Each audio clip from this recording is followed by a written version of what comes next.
Um bom dia, irmãos e irmãs. Graça e paz do nosso Senhor Jesus Cristo seja com todos nós. Amém. Eu estou muito feliz, irmãos e irmãs, por estar aqui com vocês. Estou muito feliz de verdade por participar dessa celebração tão marcante, que lembramos dos idosos, em que lembramos aqui das crianças. As crianças receberam oração, em que é um dia celebrativo. E geralmente, até a minha igreja me cobra, e quando eu prego eu vou direto para o texto e já interpreto o texto, mas eu me sinto que o Espírito Santo fez tantas coisas nesse dia que eu quero falar um pouco sobre algumas coincidências muito interessantes que proporcionaram que eu estivesse aqui com vocês nessa ocasião. Faz mais de um mês eu falei para o reverendo Jorge, no dia 5 de outubro eu vou estar com vocês, não preciso necessariamente pregar, mas quero estar com vocês. E o reverendo Jorge me falou, não, vai pregar, está convidado para pregar. Então a igreja anglicana me convidou para estar aqui e por isso que eu estou.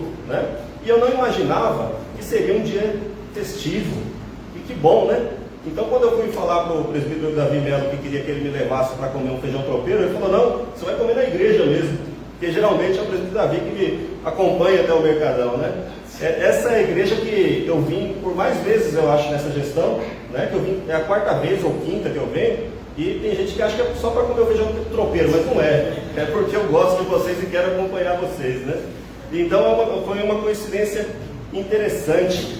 E outra coincidência é que a nossa igreja, a Igreja Presbiteriana Unida do Brasil, passa por um momento interessante, um momento de abertura, um momento de reflexão sobre o acolhimento, sobre a inclusão, e justamente nesse momento que a igreja está comentando sobre esse assunto, coincidiu com a ocasião que eu estou aqui.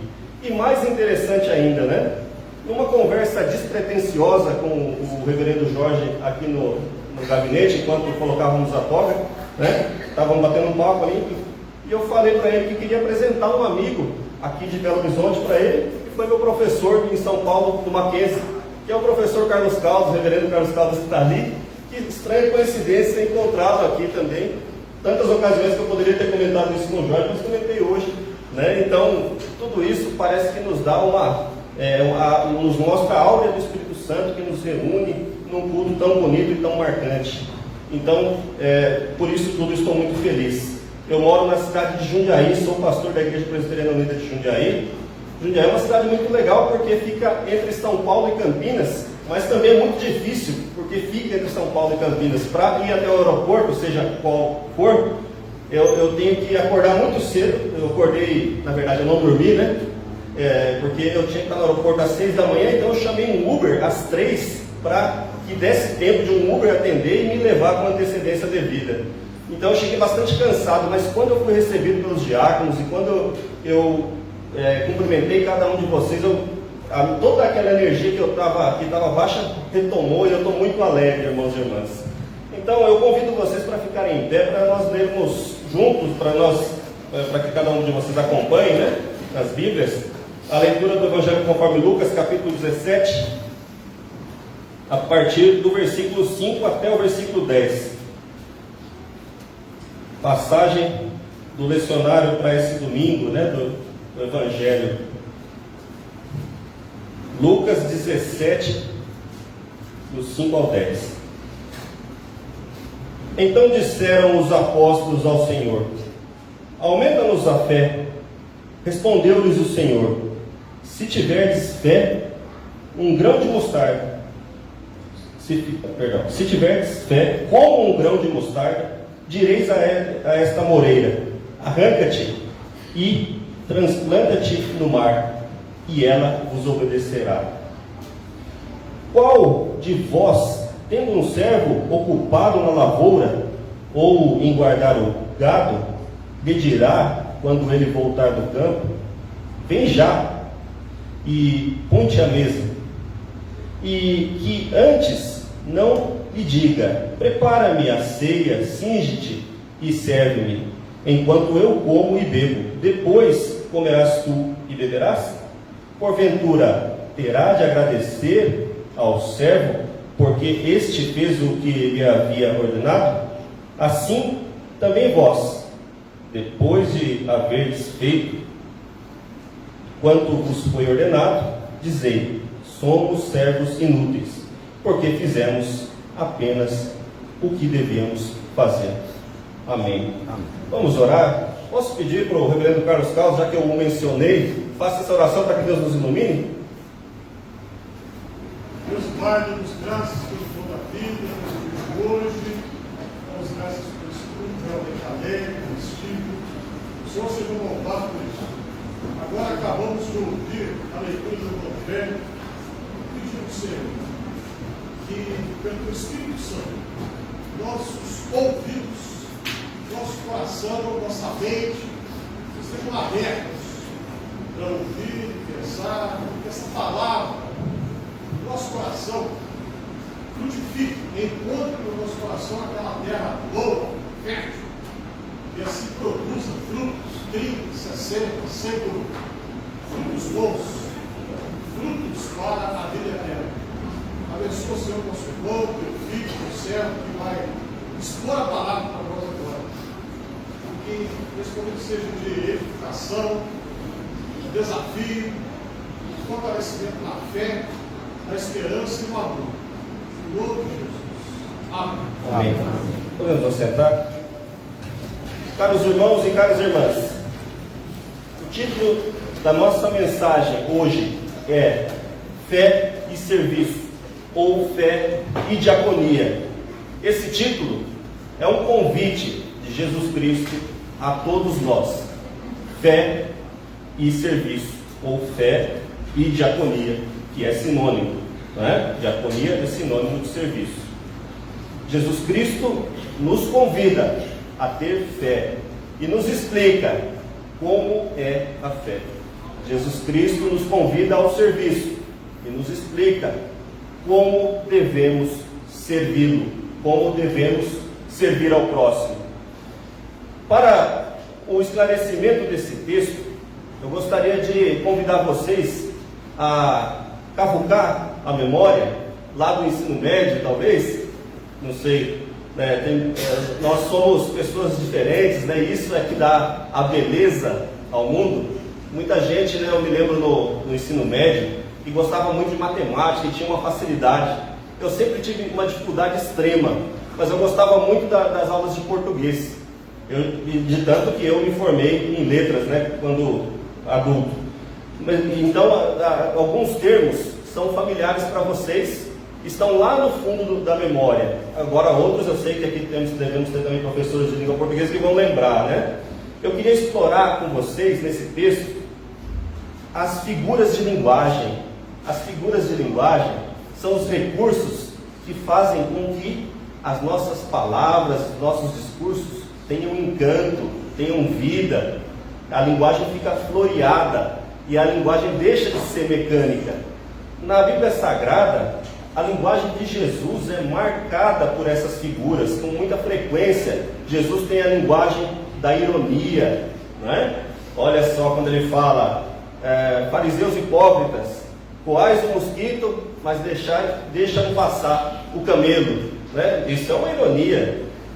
Também Jesus utiliza-se do exagero, né? Quem lembra daquele texto que todo mundo tenta explicar, que é mais fácil o camelo passar pelo fundo de uma agulha do que o rico entrar no reino do céu. Isso é uma hipérbole, isso é uma figura de linguagem, de um exagero, de uma desproporção, para você ter ideia de quanto é difícil o rico entrar no reino do céu. Então Jesus usa com muita frequência esses recursos da linguagem e deixa o seu sermão, o seu ensino, a sua conversa tão atraente. E esses recursos também fazem com que aquele ensinamento se torne assim, algo indireto, que você tem que meditar para entender, você vai ruminando, né, e vai aprendendo.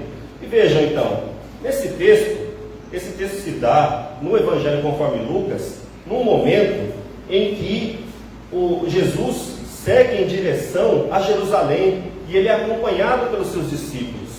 Essa caminhada de Jesus em direção a Jerusalém, no Evangelho conforme Lucas, é uma caminhada extensa, é uma caminhada na qual acontece muita coisa. É uma caminhada repleta de altos e baixos.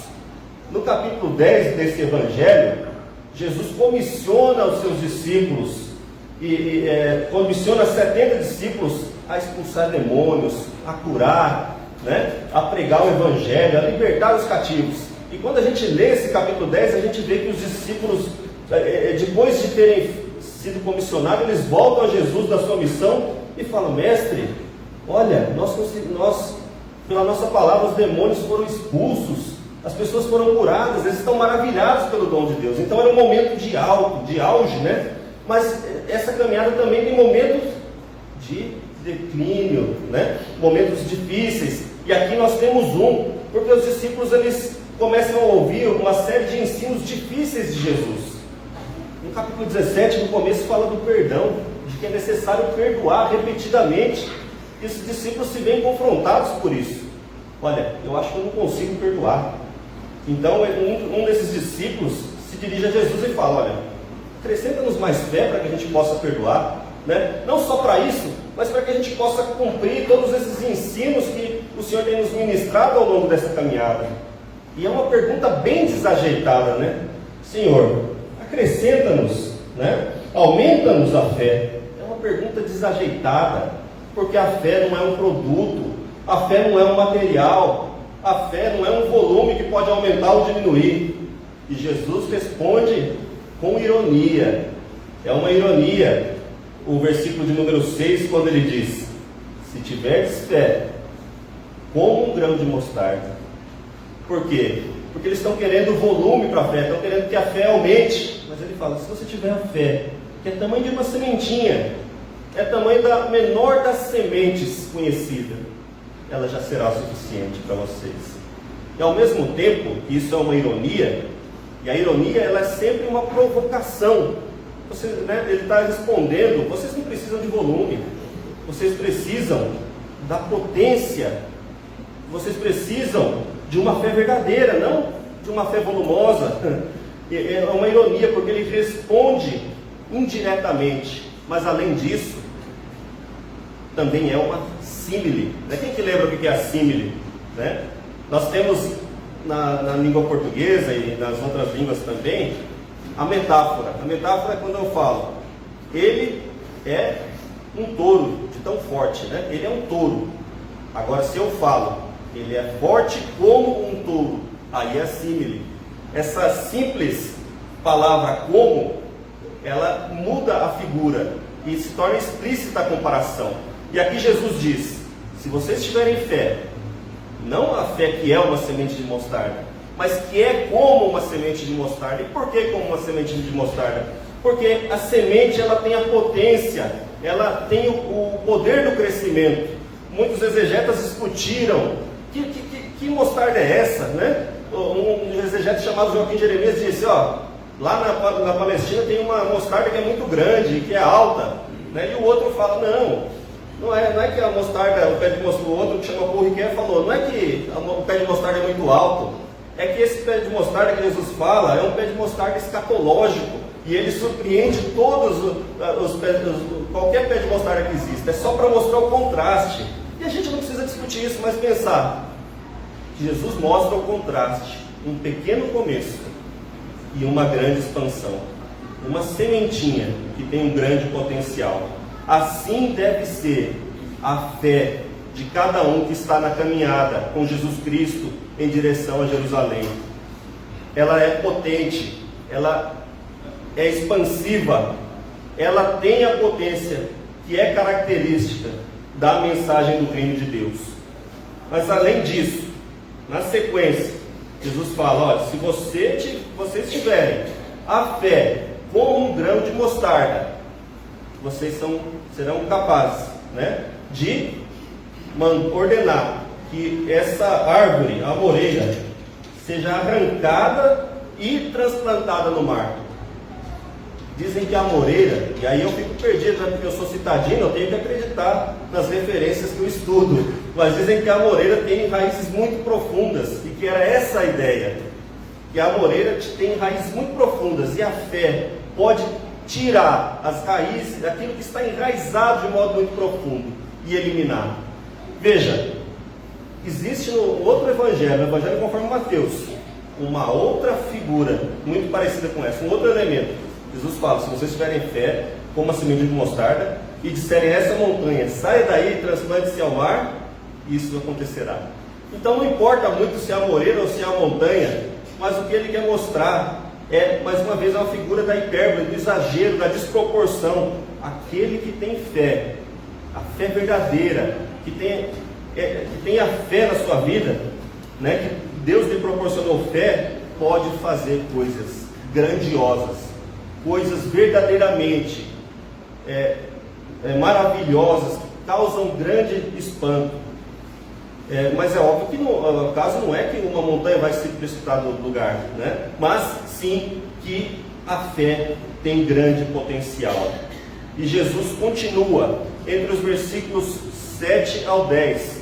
Ele deixa de falar então, termina o seu ensino sobre a fé, e agora passa a ensinar sobre diaconia. Nós temos os diáconos aqui na igreja que me acolheram muito bem e que devem ser, né, o orgulho dessa igreja, pelo serviço que oferecem. Mas além do ofício do diácono, da ordenação do diácono presbiteriano, né, todos nós temos na nossa vida o serviço como meta da nossa vida, uma vez que Jesus serviu. Nós todos somos chamados para o serviço. A diaconia é uma meta da vida de toda pessoa cristã, é uma meta para a igreja. A igreja existe para servir, assim como Jesus Cristo serviu. E agora Jesus ensina como que é a diaconia, como que é o serviço. Aí existe mais uma figura de linguagem, o paradoxo. Você vai fazer tudo, você vai fazer muita coisa útil, muita coisa que ajuda os outros, muitas coisas que colaboram com a comunidade. Você vai fazer muita coisa de utilidade, mas no fim você vai dizer: eu sou um servo inútil. E aí está o paradoxo: fazer coisas úteis, mas dizer de si mesmo: eu sou um servo inútil. Por quê? Aquele que realiza a diaconia, ele não realiza um serviço pensando no reconhecimento, pensando em si mesmo, mas pensando naquele que precisa ser servido, naquelas pessoas que estão aqui e precisam do carinho, precisam do serviço, as pessoas que estão lá fora, como as que são beneficiadas pela cesta básica que foi aqui anunciada pelo pastor, aqueles que precisam da igreja.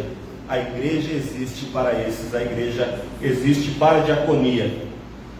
Então Jesus ensina: tenham fé e sirvam, sejam servos que terão muita utilidade ao mundo, mas não vão se vangloriar, porque fazem a obrigação, uma vez que Jesus, o próprio Jesus Cristo, fez isso antes de nós. Caros irmãos e caras irmãs, nossas igrejas, e essa igreja em particular, assim como os discípulos que caminhavam com Jesus, passa por momentos difíceis, assim como passa por momentos alegres, altos e baixos. É assim a vida cristã. Mas no momento da dificuldade, Jesus Cristo diz para cada um de vocês: vocês não precisam que a fé de vocês aumente, mas vocês precisam exercer a fé. Exercer a fé na vida cristã, acreditar no compromisso de Jesus Cristo com essa igreja, acreditar na importância dessa igreja para essa comunidade, para essa cidade, acreditar na importância da segunda igreja presbiteriana de Belo Horizonte para a Igreja Presbiteriana Unida do Brasil. Nós todos acompanhamos os movimentos que acontecem aqui nessa igreja, com muita oração, com muita resistência. Partilhamos com vocês os momentos difíceis e partilhamos com vocês também os momentos de alegria. Por isso, eu não me canso de falar que essa ocasião é uma ocasião festiva, é uma ocasião de alento, é uma ocasião que o Espírito Santo nos reúne e nos proporciona a condição de olhar para nós mesmos e falar: eu tenho sustentado essa igreja, a fé de vocês tem que ser exercida. Não cansem de exercer a fé. Não cansem também, irmãos e irmãs, de exercer a diaconia, porque as pessoas precisam. E por quê? a igreja que deixar de exercer a diaconia não tem mais sentido de existir. Não tem sentido que uma igreja exista no mundo se não for para servir, como Jesus Cristo serviu. Como Jesus Cristo ofereceu a sua própria vida, nós também nos oferecemos as nossas próprias vidas, nos desgastamos e fazemos isso sem vanglória, sem exibicionismo, sem a busca do reconhecimento. E para falar de tantas coincidências, né? No boletim, que eu também não supunha, não tinha lido, está escrito: fé, compromisso e resiliência. Para esse compromisso, é para esse tipo de pacto que Jesus nos chama. A fé que é compromisso, mas que também é resistência. Quando a caminhada estiver difícil, nós vamos continuar caminhando, porque a sementinha, né? A fé, que é como uma sementinha que está dentro de nós, ela é pequenininha, mas ela tem um potencial infinito. A semente gera uma árvore, a árvore gera outra semente, e essa sequência vai até a eternidade. O Evangelho começou por uma dúzia de pessoas pregando o Evangelho lá há 2000 anos atrás. Hoje nós temos os cristãos por todo o mundo, e a nossa fé nos leva a continuar essa caminhada, mesmo no momento em que enfrentamos dificuldades. Que Deus abençoe essa igreja, que Deus fortaleça cada um de vocês na caminhada, que vocês tenham alegria no coração de servir a essa comunidade, de servir aqueles que precisam. Muito obrigado, pastor Jorge, pela oportunidade de estar aqui com vocês e de compartilhar esse momento tão bom nessa igreja. Amém. Amém.